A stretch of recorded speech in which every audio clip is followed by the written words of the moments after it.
பெரியோர்களே, தாய்மார்களே, ஜோதிட ஆர்வலர்களே அனைவருக்கும் வணக்கம். உங்கள் முனைவர் TSR ராமகிருஷ்ணன் பேசியிருந்தேன். இன்னைக்கு அன்றாடம் செய்யக்கூடிய சில நிகழ்ச்சிக்கான டிப்ஸ் தொகுப்பு சொல்றேன். எல்லாம் நம்ம கோயிலுக்கு போறோம், விபூதி பிரசாதம் குங்குமம் எல்லாம் வாங்குறோம். நம்ம சௌரியத்துக்கு 5 விரல எது வேணாலும் விபூதி வைக்கிறோம். அந்த மாதிரி எல்லாம் விபூதி வைக்க கூடாது. கட்டை விரல்ல விபூதி வைத்தோம்னா தீராத நோய் வரும். ஆள்காட்டி விரல் மட்டும் விபூதி பூசினால் உங்களுடைய உள்ள பொருட்கள் அழிந்துவிடும். நடு விரலிலே விபூதி வைத்தோம்னா வாழ்க்கையிலே நிம்மதி குறைந்து கஷ்டம் அதிகமாகும்.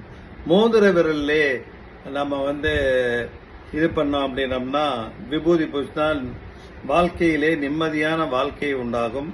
சுண்டு விரலிலே விபூதி பூசினால் கழிப்பித்த தோஷம் நீங்கும்.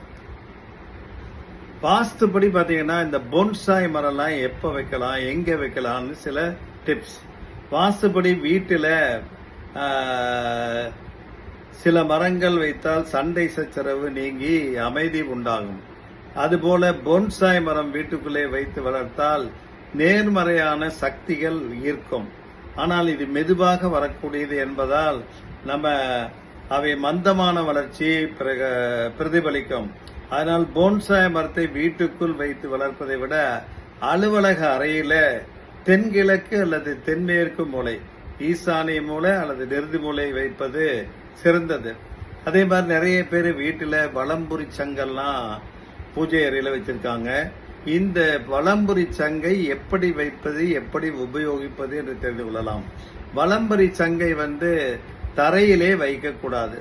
பூஜை தட்டிலே அச்சதை பரப்பி அதன் மேலதான் வலம்புரி சங்கை வைக்க வேண்டும்.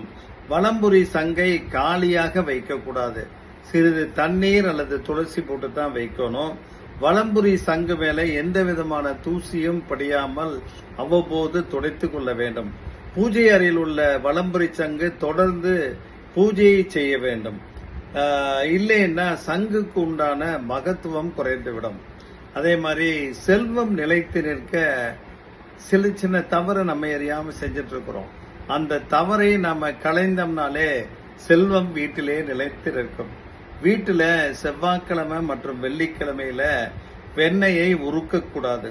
பூஜைக்கு நெய்வேத்தியம் படைக்கும் போது கசப்பு தன்மை கொண்ட பொருட்களை சேர்க்கக்கூடாது. அதே மாதிரி செவ்வாய், வெள்ளி, ஞாயிறு நாட்கள்ல வீடு துடைக்கும் போது கல்லுப்பை கலந்து துடைக்க கூடாது. அவ்வாறு செய்வதால் மகாலட்சுமி கடாட்சம் வீட்டில் இருக்காது. ஏன்னா கல்லுப்பு மகாலட்சுமியோட அம்சம், வெள்ளிக்கிழமை மகாலட்சுமியோட அம்சம். இதை நம்ம சேர்த்து நல்ல நாள்ல பயன்படுத்தக்கூடாது. அதே மாதிரி புதிய ஆடைகள் நம்ம சகட்டு மேனிக்கு இன்னைக்கெல்லாம் ரெடிமேட் வந்துருச்சு, ரோட்டோர கடை வந்துருச்சு, இல்ல ஆன்லைன் சப்ளை எல்லாமே வருது. எந்த நாட்கள்ல புது துணிகள் ஆடைகள் வாங்கலாம்? திங்கட்கிழமை புதிய ஆடைகள் வாங்குவது மிகச்சிறந்த நாள். செவ்வாய்க்கிழமை புதிய ஆடை வாங்கினால் சிரமம் மற்றும் துன்பம் உண்டாகும். புதன்கிழமை புது ஆடைகள் வாங்கினால் விரைவில் அது சேதமடையும். வியாழக்கிழமை புது ஆடைகள் வாங்கினால் செல்வ வளம் அதிகரிக்கும். சனிக்கிழமை புது ஆடைகள் வாங்குவதை தவிர்க்க வேண்டும், சனி தோஷம் உண்டாகும். ஞாயிற்றுக்கிழமை புதிய ஆடைகள் வாங்கினால் மங்களம் உண்டாகும். அதே மாதிரி நம்ம வீட்டில் லட்சுமி கடாட்சம் பெருக என்ன செய்ய வேண்டும்?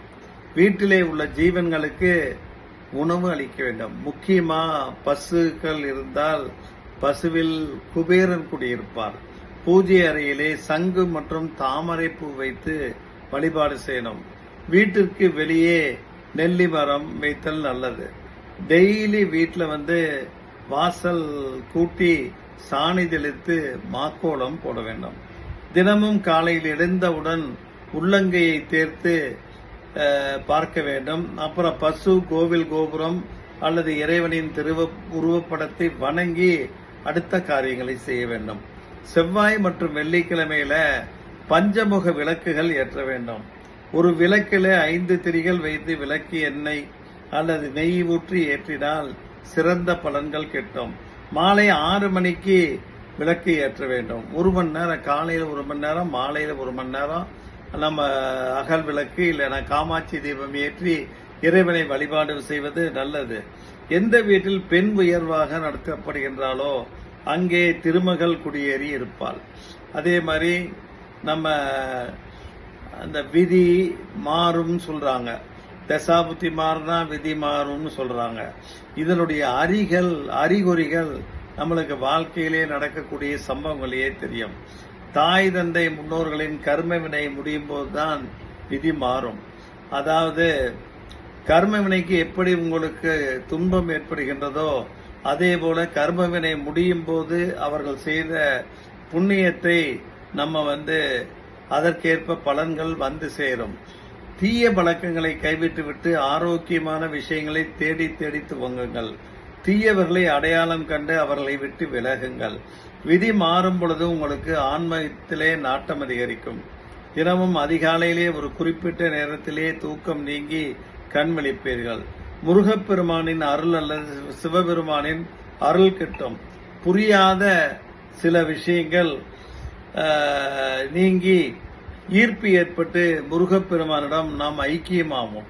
ஆக இந்த மாதிரி நம்ம செஞ்சோம்னா நல்லா இருக்கும்.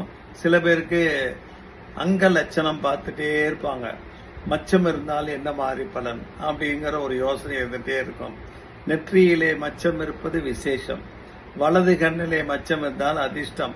இடது கண்ணிலே மச்சம் இருந்தால் சுதந்திரம். மூக்கிலே மச்சம் இருந்தால் முன்கோபம் கூடும். உதடுகளிலே மச்சம் இருந்தால் கல்வியிலே உயர்ந்த நிலை ஏற்படும். முகவாயிலே மச்சம் இருந்தால் நல்ல அம்சம். வலது காதிலே மச்சம் இருந்தால் அதிக பாசம். இடது காது வாழ்க்கை விரும்பியவாறு அமையும். நாக்கிலே மச்சம் இருந்தால் மச்ச நாக்கு பழிக்கும்பாங்க. குழந்தை உள்ளம் படைத்தவர்கள். கழுத்திலே மச்சம் இருந்தால் மகிழ்ச்சி. முதுகிலே மச்சம் இருந்தால் அதாவது வலதுபுறம் இருந்தால் பெரிய லட்சியவாதி. இடதுபுறம் இருந்தால் முதுகிலே தோல்வி ஏற்படும். மார்பிலே மச்சம் இருந்தால் கலையிலே சிறந்து விளங்குவார்கள். ஆக இவ்வாறு பலவிதமான டெய்லி டிப்ஸ்களை தொடர்ந்து கொடுத்து கொண்டே இருப்போம். உங்களுக்கு சாத்தியமான அந்த டிப்ஸ்களை பயன்படுத்தி உங்களது அன்றாட வாழ்க்கை பணிகளிலே சீர்படுத்தி எல்லோரும் வளம் பெற வேண்டும் என்று கேட்டுக்கொண்டு நிறைவு செய்கின்றேன். நன்றி, வணக்கம்.